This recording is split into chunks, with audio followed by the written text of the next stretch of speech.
Hello friends, मेरा नाम है प्रतीक मिश्रा निरंतर। बुक्स की एक्सप्लेनेशन करता हूँ, बुक्स एक्सप्लेन करता हूँ। कल तक आपने 7 habits of highly effective people, अति प्रभावकारी लोगों की 7 आदतें, जिसके ऑथर हैं स्टीफन आर कवी, की प्रस्तावना कंप्लीट कर ली थी।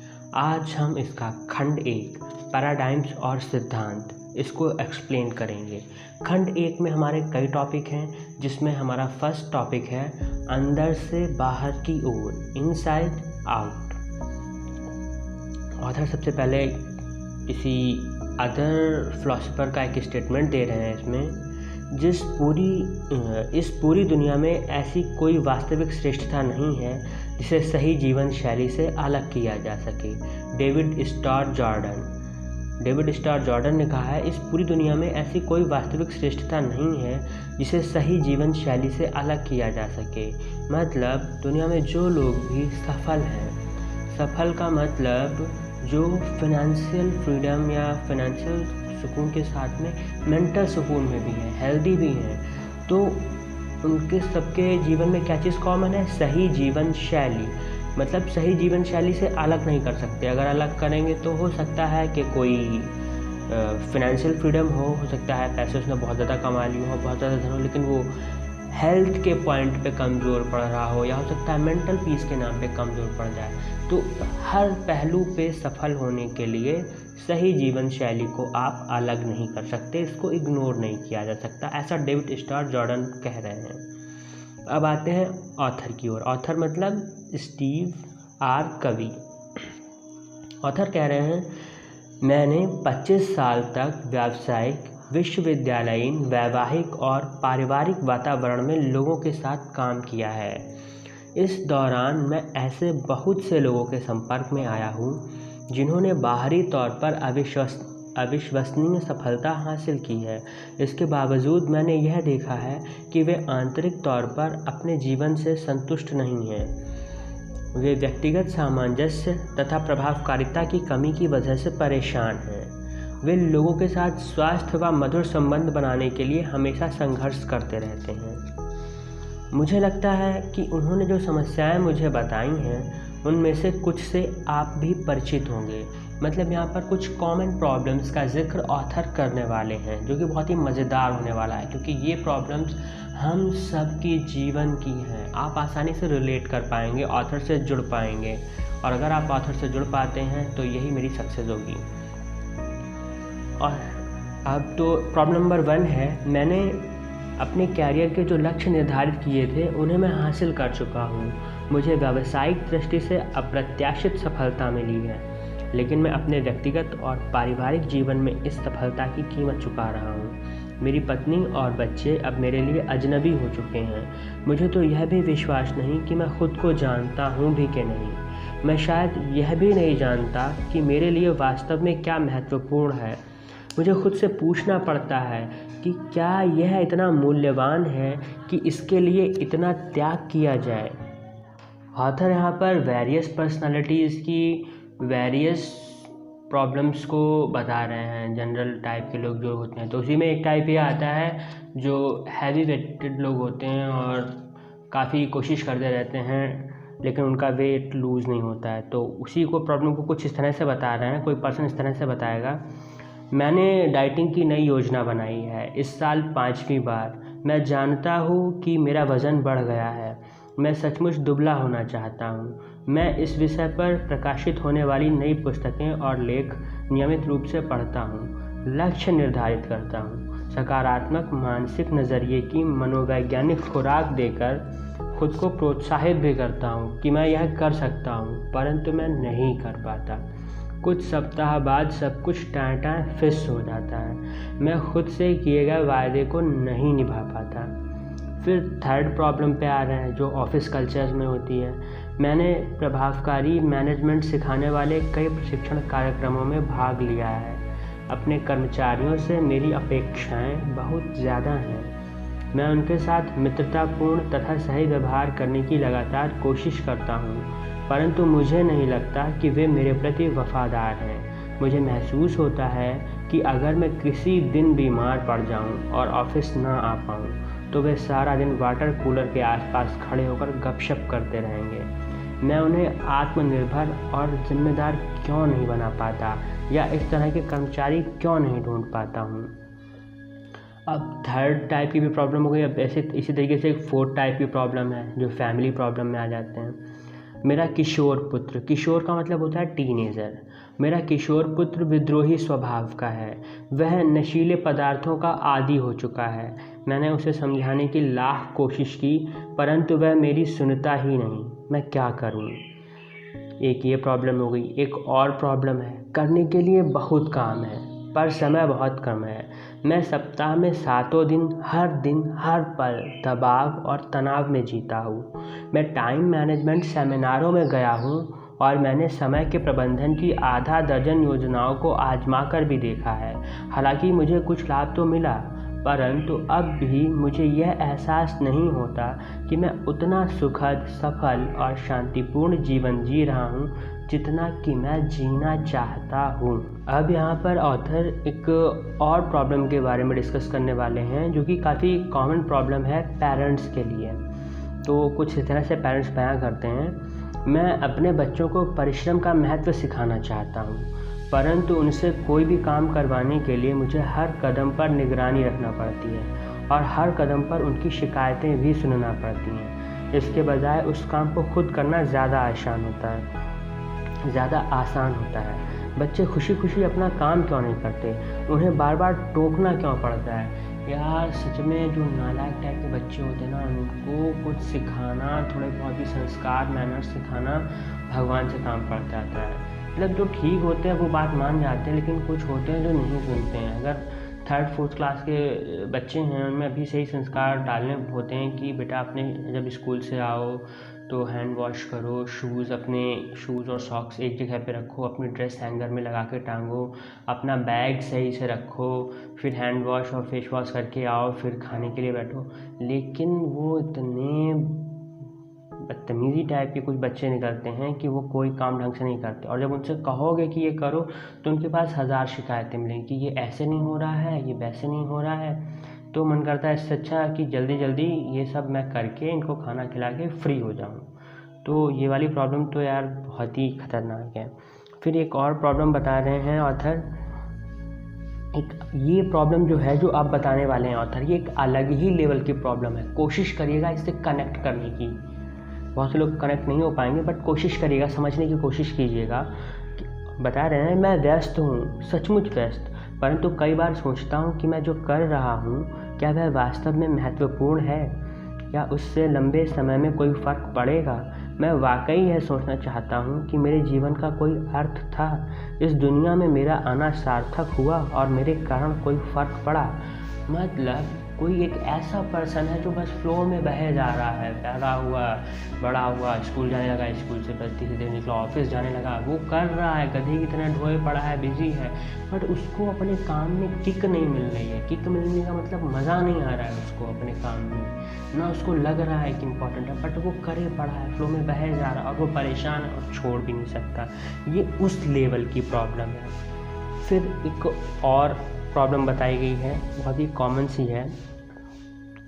मैं जब अपने मित्रों या रिश्तेदारों को सफल होते या प्रतिष्ठित होते देखता हूँ तो मैं मुस्कुराकर उन्हें बधाई देता हूँ, परंतु भीतर ही भीतर मैं जल भुन जाता हूँ। मुझे ऐसा क्यों महसूस होता है? ये जो वो वाली बात आ गई, ईर्ष्या तू न गई मेरे मन से, ये कॉमन सी थोड़ी सी प्रॉब्लम है, ईर्ष्या होती है। फिर है कि एक और तरीके की प्रॉब्लम बताई, मतलब यहाँ पे ऑथर अभी थोड़ा सा प्रॉब्लम का डिस्कशन कर रहे हैं। यहाँ पे एक प्रॉब्लम बता रहे हैं, मेरा व्यक्तित्व बहुत सशक्त है, मैं जानता हूँ कि मैं किसी भी चर्चा में मनचाहा परिणाम हासिल कर सकता हूँ। अधिकांश बार तो मैं दूसरों को इस तरह प्रभावित करता हूँ ताकि वे मेरा मनचाहा समाधान सुझाएं। मैं हर स्थिति पर अच्छी तरह सोच विचार करता हूँ और मुझे लगता है कि मेरे मन में आने वाले विचार आमतौर पर सबके लिए सर्वोत्तम होते हैं, परंतु फिर भी मैं बेचैन रहता हूँ। मुझे हमेशा यही चिंता सताती रहती है कि दूसरे लोग मेरे विचारों और मेरे बारे में ना जाने क्या सोचते होंगे। मतलब कुछ लोग ऐसे होते हैं जो अपनी ही चलाते हैं और अपनी ही चलाने के लिए वो मैनिपुलेट करते हैं, इन्फ्लुएंस करते हैं, मैनिपुलेट करते हैं, तथ्यों को अलग तरीके से रिप्रेजेंट करते हैं। इस तरह से भी रिप्रेजेंट करेंगे कि आप उनकी तरह सोचने पे मजबूर हो जाएं। लेकिन इनको क्या चिंता होती है, क्योंकि इनके दिल में अंदर से रहता है ना कि हमने अपनी बात मनवाई है, तो इन्हें ये भी लगता रहता है कि कहीं ऐसा ना हो सामने वाले के मन में कुछ और, तो इनको ये बात खाती रहती है पता नहीं वो मेरे बारे में क्या सोचते होंगे, ये हमेशा अपनी बात मनवाता रहता है और इस टाइप का हो भी जाता है। इसकी भी प्रॉब्लम है और उसको यही लगता रहता है कि मेरे ही जो आइडियाज़ है वो सर्वोत्तम है, मेरे ही विचार सबके लिए सर्वोत्तम है। क्या ऐसा हो सकता है?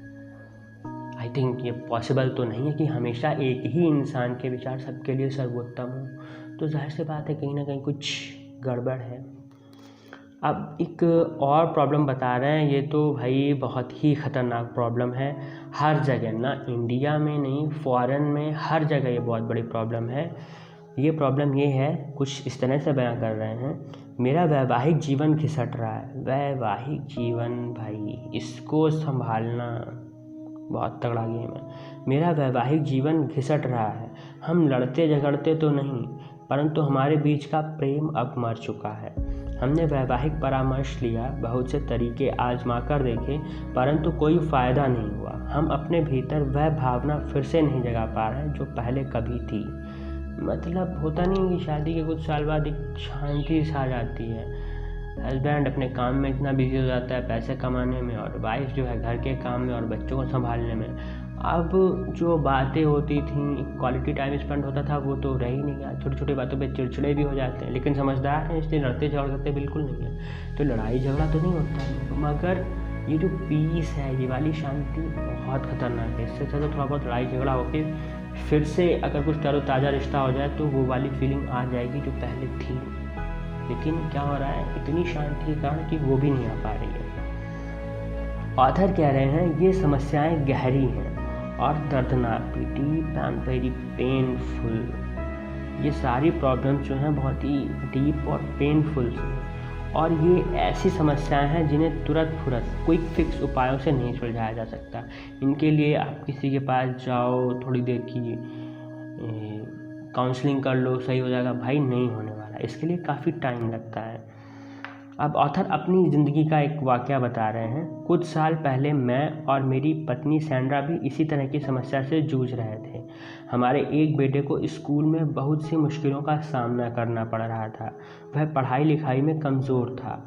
टेस्ट में अच्छे नंबर लाने की बात तो छोड़ ही दें, उसे तो यह भी समझ में नहीं आता था कि प्रश्न पत्र में दिए गए निर्देशों का पालन कैसे किया जाए। सामाजिक दृष्टि से भी वह अपरिपक्व था और उसकी वजह से हमें अक्सर लज्जित होना पड़ता था।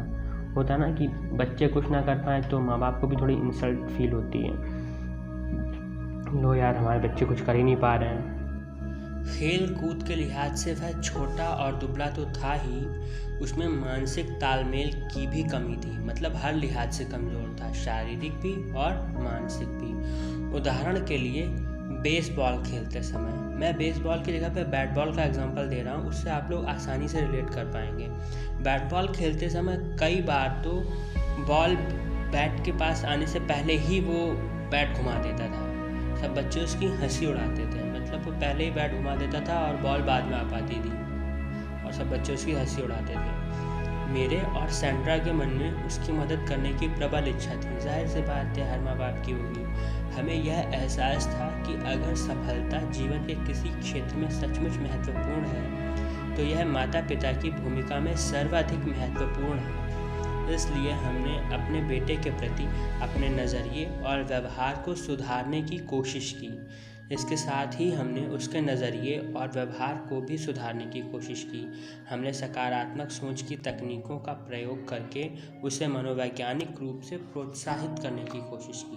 जैसे शाबाश बेटे, तुम ये काम कर सकते हो, हम जानते हैं कि तुम ये कर सकते हो, बल्ले पर अपने हाथ थोड़े ऊपर रखो और नज़रें गेंद पर जमाए रखो, जब तक गेंद करीब ना आ जाए तब तक बल्ला मत घुमाओ। अगर उसमें थोड़ा सा भी सुधार दिखता था तो हम उसका उत्साह बढ़ाने के लिए उसकी बहुत ज़्यादा तारीफ़ करते थे। बहुत बढ़िया बेटे, ऐसे ही करते रहो। जब दूसरे बच्चे उसकी हंसी उड़ाते थे तो हम उन्हें डांट देते थे, उसे मत चिढ़ाओ, उसे अकेला छोड़ दो, अरे वो अभी सीख रहा है, इस पर हमारा बेटा रोने लगता था तथा निराश होकर कहता था कि वह कभी अच्छी तरह खेल नहीं पाएगा और वैसे भी उसे बेसबॉल बिल्कुल पसंद नहीं है। हमने बहुत कोशिश की, परंतु जब स्थिति में खास सुधार नहीं हुआ तो हम सचमुच चिंतित हो गए। हमें साफ नज़र आ रहा था कि इसका उसके आत्मसम्मान पर बहुत बुरा प्रभाव पड़ रहा था। हमने उसे प्रोत्साहित करने, उसकी मदद करने और सकारात्मक रहने का प्रयास किया। बहरहाल जब हम बार बार असफल हुए तो आखिरकार हमने पीछे हटकर स्थिति को अलग दृष्टिकोण से देखने का निर्णय लिया। उस समय मैं देश भर में कई प्रतिष्ठित संगठनों में नेतृत्व विकास संबंधी प्रशिक्षण दे रहा था। मैं IBM के एग्जीक्यूटिव डेवलपमेंट प्रोग्राम के प्रशिक्षणार्थियों के लिए संप्रेषण, प्रशिक्षणार्थियों मतलब ट्रेनिंग के लिए संप्रेषण मतलब कम्युनिकेशन और अनुभूति परसेप्शन विषय पर द्वैमासिक मतलब 2 मंथ का कार्यक्रम तैयार कर रहा था। जब मैंने इन कार्यक्रमों को तैयार करने के लिए शोध किया तो मेरी दिलचस्पी खास तौर पर इस विषय में जागृत हुई कि हमारी अनुभूतियाँ परसेप्शन किस तरह डेवलप होती हैं, वे हमारे देखने के नज़रिए को किस तरह निर्धारित करती हैं और हमारा देखने का नज़रिया किस तरह हमारे व्यवहार को निर्धारित करता है। और जब मैंने आशावादिता के सिद्धांत और पिग्मेलियन प्रभाव कुछ में ज़्यादा एक्सप्लेन नहीं किया गया है, पिग्मेलियन प्रभाव बस ब्रैकेट में दिया है, स्वयं पूर्ण होने वाली आशाओं, ऑटोमेटिक जो आशाएं फुलफिल होती हैं का अध्ययन किया तो मुझे यह समझ में आया कि हमारी अनुभूतियाँ कितनी गहराई में स्थित होती हैं। इसने मुझे सिखाया कि हमें दुनिया को देखने के साथ साथ अपने उस लेंस पर भी गौर करना चाहिए जिसके द्वारा हम दुनिया को देखते हैं। इसने मुझे सिखाया कि लेंस ही दरअसल यह तय करता है कि हम दुनिया को किस रूप में देखते हैं। मतलब जो लेंस शब्द बार बार यूज कर रहे हैं, इसका मतलब है नज़रिया।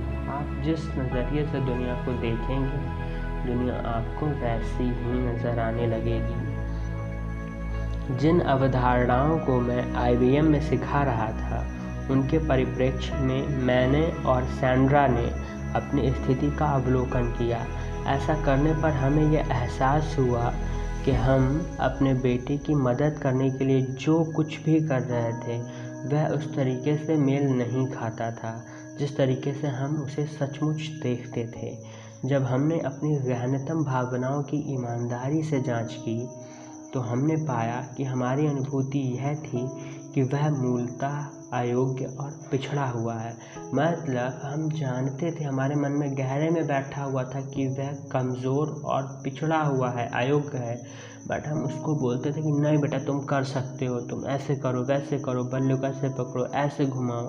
उसको बताते थे, ज़रा सा वो कुछ करता तो कहते थे बहुत बढ़िया बहुत बढ़िया, उसको थोड़ा बहुत सही लगता भी होगा। लेकिन जब और बच्चों से चिढ़ाते थे और हम उसको प्रोटेक्ट करने पहुँचेंगे, जैसे ही हम किसी को प्रोटेक्ट करने के लिए पहुँचेंगे तो उसको ये फील नहीं हो जाएगा कि हम कमज़ोर हैं, उसके आत्मसम्मान को ठेस पहुँचेगी। वो चाहेगा भी कि आप प्रोटेक्ट करें, लेकिन उसे ये भी महसूस होता रहेगा कि हम कमज़ोर हैं, हम कभी कुछ आगे नहीं कर पाएंगे। हमने अपने नज़रिए और व्यवहार पर चाहे जितनी मेहनत की हो, परंतु हमारी कोशिशें इसलिए कामयाब नहीं हुई थी क्योंकि अपने सकारात्मक व्यवहार तथा शब्दों के बावजूद हम दरअसल उस तक यह संदेश पहुंचा रहे थे कि तुम सक्षम नहीं हो, तुम्हारी रक्षा करनी पड़ती है। हमें यह एहसास होना शुरू हुआ कि अगर हम स्थिति को बदलना चाहते हैं तो पहले हमें खुद को बदलना होगा, और खुद को प्रभावकारी रूप से बदलने के लिए हमें सबसे पहले अपनी अनुभूतियों को बदलना होगा। और यहाँ तक हमने the 7 habits of highly effective people book की अभी तक पहले प्रस्तावना 2 पार्ट्स में की, उसके बाद ये जो हेडिंग चल रही थी अंदर से बाहर की ओर, उसमें अभी कुछ कॉमन एंड जनरल प्रॉब्लम्स को बताया जा रहा था, और उसी प्रॉब्लम्स को बताते हुए ऑथर ने खुद की एक पर्सनल प्रॉब्लम पेरेंटिंग की शेयर की। तो आज का जो ऑडियो सेशन है वो यहीं पे ख़त्म होता है। कल से जो है प्रॉब्लम को छोड़ के प्रॉब्लम के साथ साथ में सॉल्यूशन भी चलेगा। मतलब कल आपको प्रॉब्लम भी बताई जाएंगी और सॉल्यूशन भी बताई जाएंगी, क्योंकि कल की जो हेडिंग होने वाली है वो बहुत ही मज़ेदार होने वाली है। इससे जुड़ने की कोशिश कीजिए, बहुत समझदार, मतलब थोड़ी सी समझने की ज़रूरत है। चलिए हेडिंग मैं आज ही बता देता हूँ, कल शुरू करूँगा। हेडिंग है व्यक्तित्व आधारित और चरित्र आधारित नीति शास्त्र, the personality and character ethics. इस पे तब तक आप अपने हिसाब से सोचिएगा कि चरित्र आधारित नीति शास्त्र क्या है और व्यक्तिगत आधारित नीति शास्त्र क्या है। और अगर आपको कुछ समझ में आता है तो हमारी वीडियो के नीचे कमेंट बॉक्स में कमेंट करके ज़रूर बताइएगा। धन्यवाद।